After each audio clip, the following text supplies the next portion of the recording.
চলুন ইতিহাসের ভয়ঙ্কর এক পরিবেশ বিপর্যয়ের কথা জানা যাক, যার ছায়া আজও আমাদের তাড়া করে। ভাবুন তো, একদিন আকাশটা পুরো কালো হয়ে গেল, ধোঁয়ায় সূর্যটাই ঢাকা পড়ে গেল।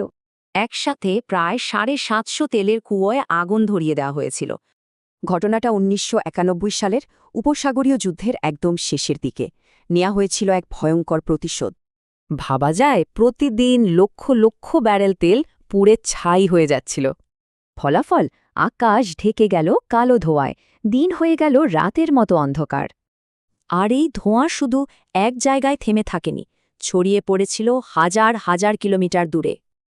এমনকি কাশ্মীর আর হিমাচলেও এর জন্য কালো বরফ পড়তে দেখা গিয়েছিল। এই আগুন নেভাতে সময় লেগেছিল প্রায় ৯ মাস।